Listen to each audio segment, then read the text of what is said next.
शहरा आफाक मुसन्निफ़ इम्तियाज़ अहमद कुलियानवी की अव्वलीन तसानीफ़ में से एक मशहूर तसनीफ़ छोटा मुँह बड़ी बात अब आप सुन सकेंगे ऑडियो लाइब्रेरी में। पार्ट 4, परदेसी बाबू और शादी।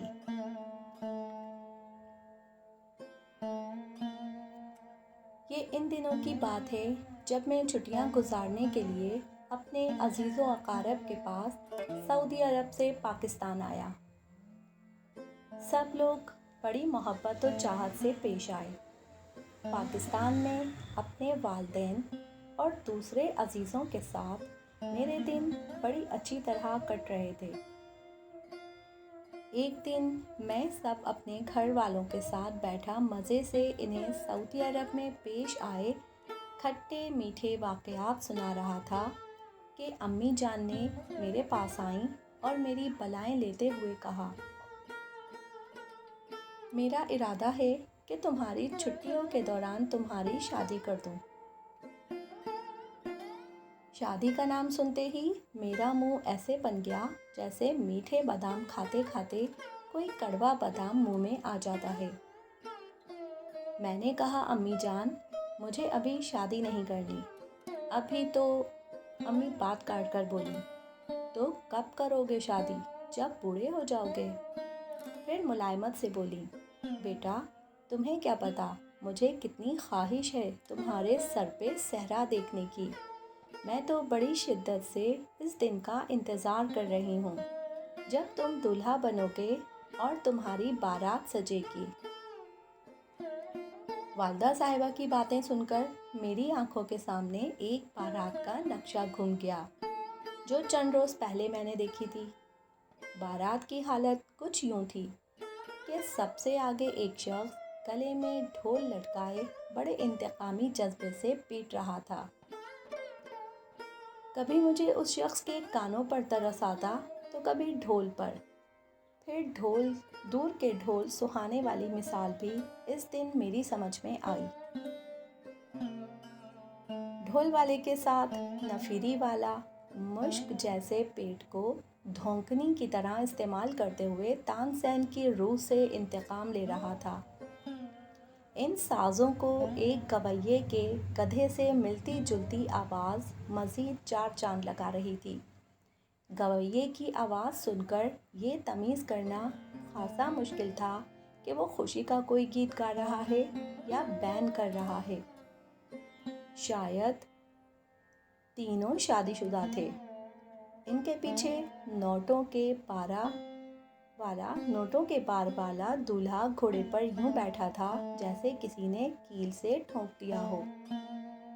इसके बालों का तेल बहकर माथे पर और आंखों का सुरमा नाक की सरहद तक पहुंच चुका था। इसके हाथ पर कंगना हथकड़ी की तरह बंधा हुआ था, जिसकी वजह से वो बेचारा अपना पसीना भी साफ नहीं कर सकता था। दूल्हे को उसके दोस्तों और रिश्तेदारों ने यूं घेर रखा था जैसे इन्हें डर हो कि दूल्हा भाग जाएगा। बाद शादीशुदा बारातियों के तेवर तो साफ जाहिर हो रहा था कि हम तो डूबे हैं सनम, तुमको भी ले डूबेंगे।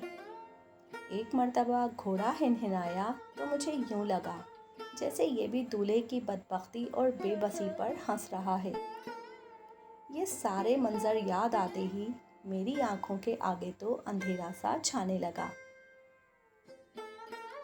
दोस्तों, तुम पे भी गुजरा है कभी ये आलम, नींद आती नहीं और ख्वाब आते हैं।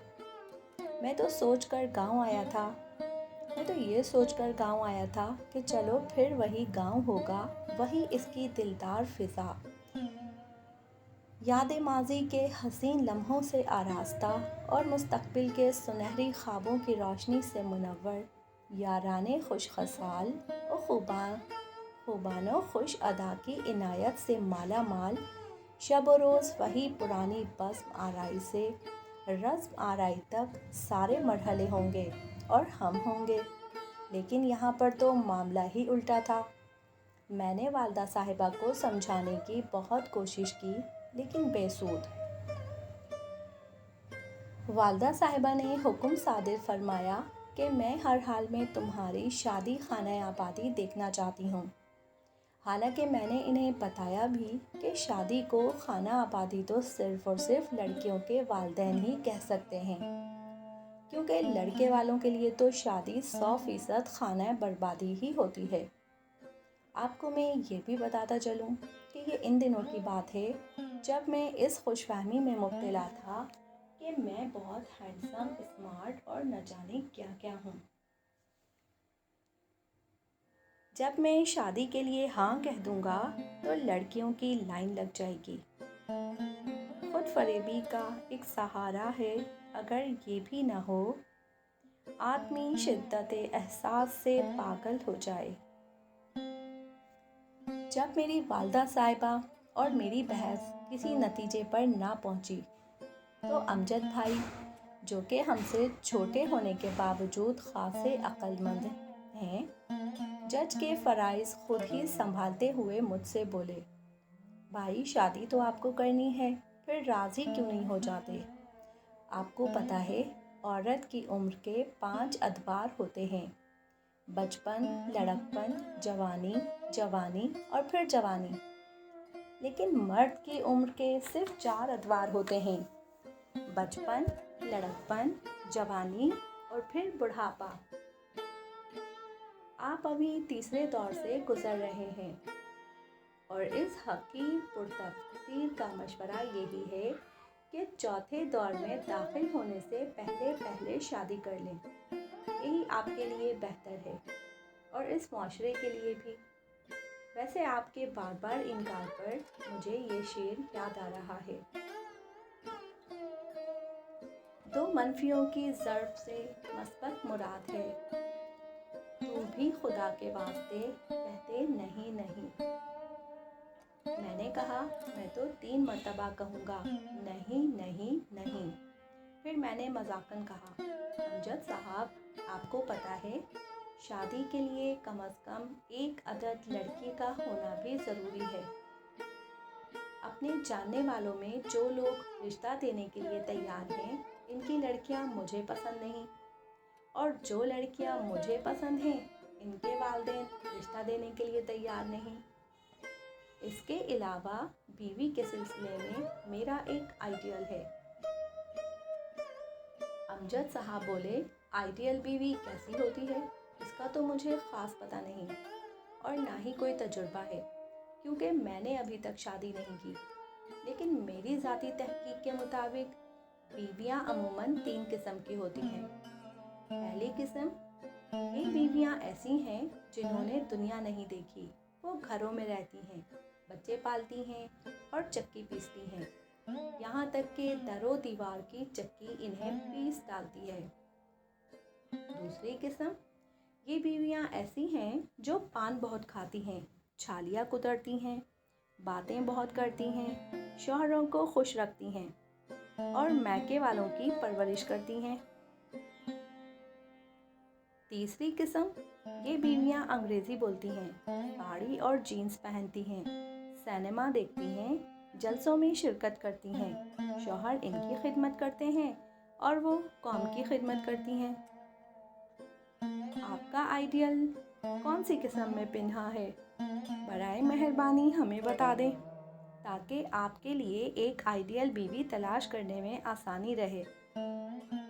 امجد بھائی کی باتیں سن کر پہلے تو میں حیران رہ گیا اور پھر پریشان ہو گیا۔ حیرانگی و پریشانی کی کیفیت سے گزرنے کے بعد پوچھا، بھائی آپ کو یہ ساری باتیں کس طرح معلوم ہوئیں؟ کہنے لگے، کتابوں سے۔ کتابوں میں تو اور بھی بہت کچھ لکھا ہے۔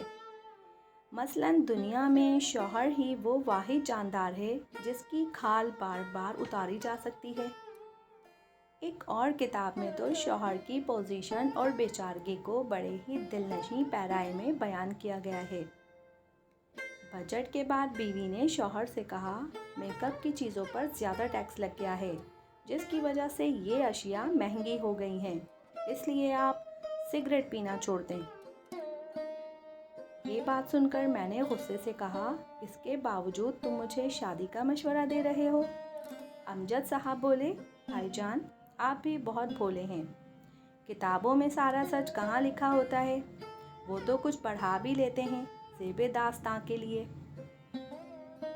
आपको पता है, इंसान खा बादशाह हो या फ़कीर, इसे अगर घर में सुकून मिल जाए तो वो हकीकी मायनों में खुशनसीब है। मैंने कहा, और बीवी की मौजूदगी में सुकून नामुमकिन है।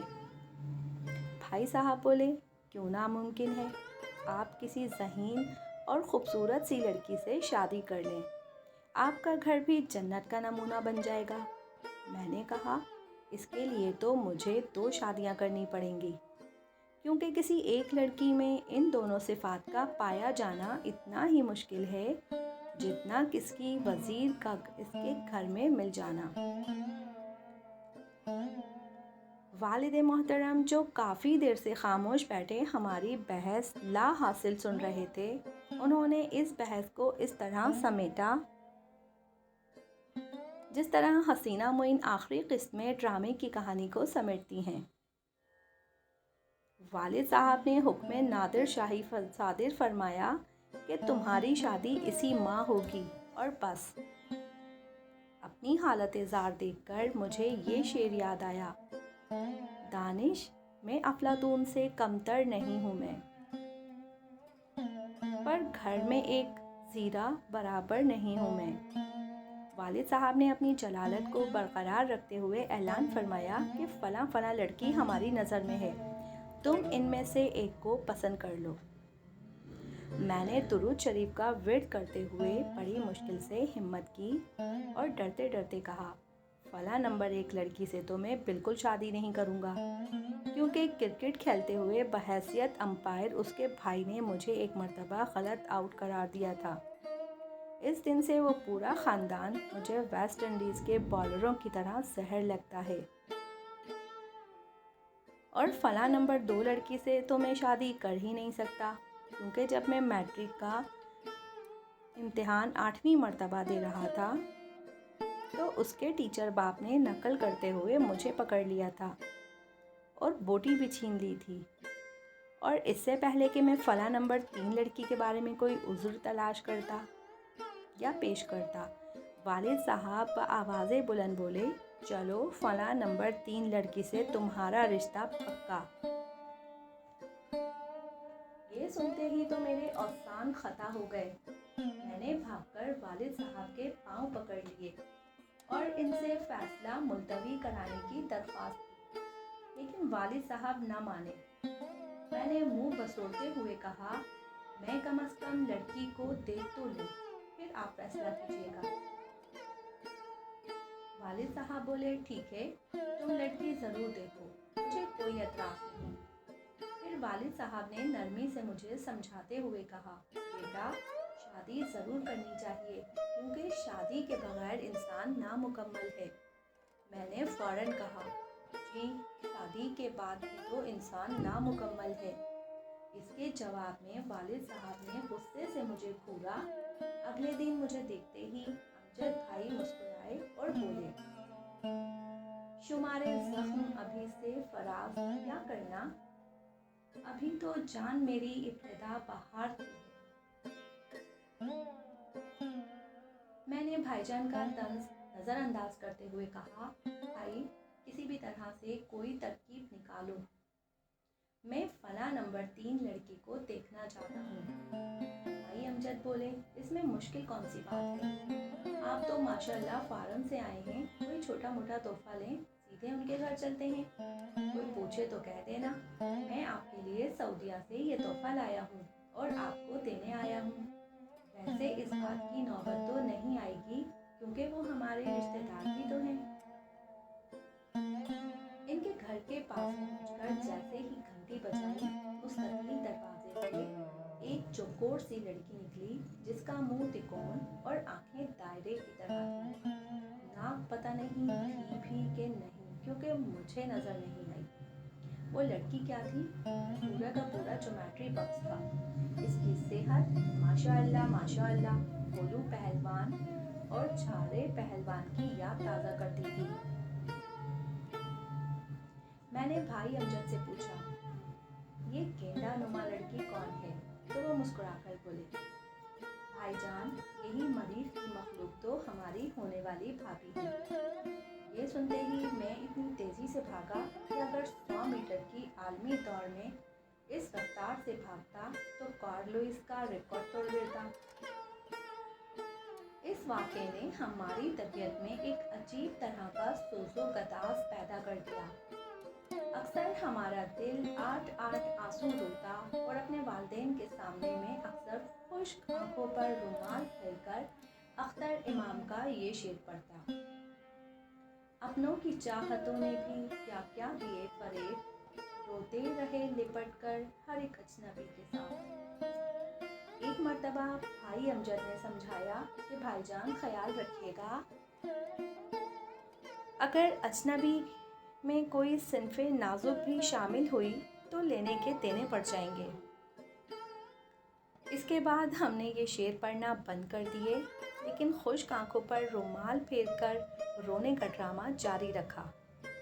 इस दौरान मैंने बहुत कोशिश की कि मुफक्किर या शायर बन जाए, लेकिन हमारे जैसे सहल पसंद आदमी के लिए ये काम भी जुए शेर लाने के मुतरादिफ था।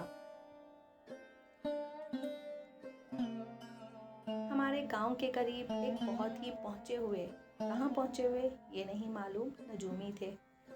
जब मैं हालातों वाक़यात से बहुत ज़्यादा तंग आ गया तो उनके पास चला गया। पहले इन्हें हालात बताए, फिर जेब दिखाई।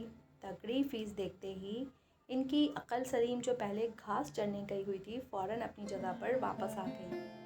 फिर मैंने अपना बायां हाथ दिखाया। हाथ देखते ही के बाद उन्होंने मुझे मशवरा दिया, अगर नागहानी आफात और परेशानियों से बचना चाहते हो तो सितंबर के महीने में कभी शादी ना करना। मैं ये अजीब सा मशवरा सुनकर अभी हैरान भी ना हो पाया था कि नजूमी साहब दोबारा बोले, और बाकी 11 महीनों के लिए भी मेरा यही मशवरा है।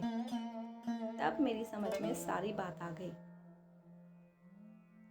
घर वापस आकर अमजद भाई को मैंने नजूमी की पेशगोई के मुतालिक बताया तो वो बहुत चिराग पा हुए और बोले, नजूमी बकवास करता है, मुझे पता है इस नजूमी को जवानी में किसी ने रिश्ता नहीं दिया, इसलिए वो दूसरों की शादी होते हुए भी नहीं देख सकता। फिर अमजद साहब मुझे समझाने लगे कि भाईजान देखें, जन 2 हुर्फी लफ्ज़ है, मर्द 6 हुर्फी, शादी 4 हुर्फी और औलाद 5 हुर्फी। गोया कुदरत हमें तरक्की की राह पर गामजन देखना चाहती है, इसलिए आपको भी चाहिए कि शादी करके तरक्की की इस दौड़ में शामिल हो जाएं।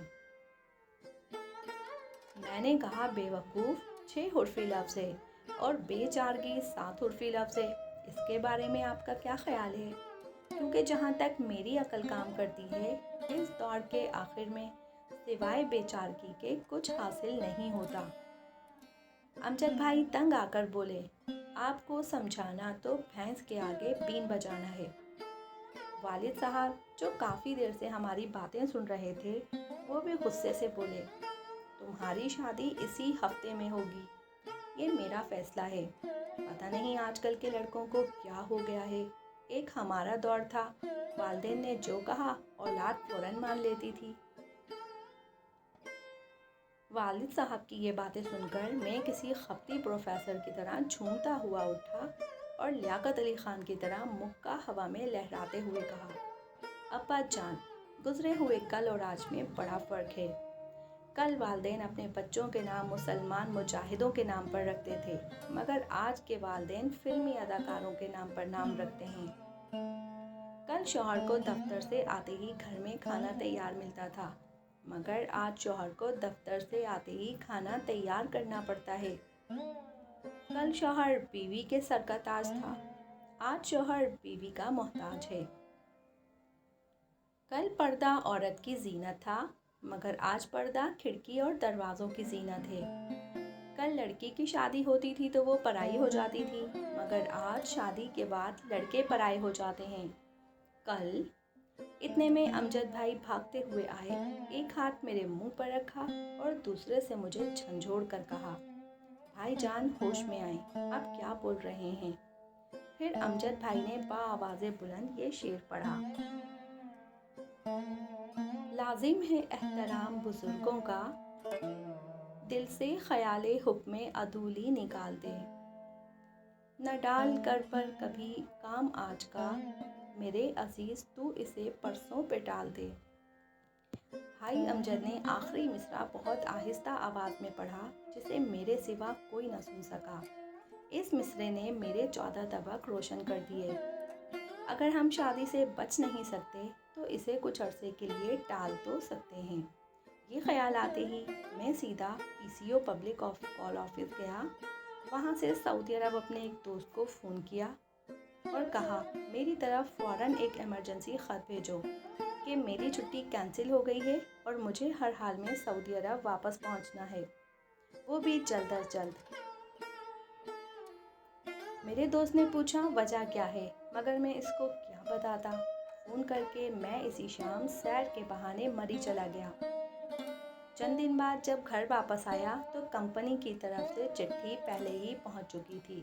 سب لوگ بڑے پریشان کہ ہماری شادی نہ ہو سکی اور ہم بڑے خوش کہ ہماری شادی نہ ہوئی۔ اب یہ سوچ کر پریشان ہو رہا ہوں کہ اگلے سال چھٹیوں میں کیا ہوگا، شاید شادی۔ اگر آپ اس کتاب کو ڈاؤن لوڈ کرنا چاہتے ہیں تو ڈسکرپشن میں دیے گئے لنک کی مدد سے آپ اس کتاب کو آسانی کے ساتھ ڈاؤن لوڈ کر سکتے ہیں۔ شکریہ۔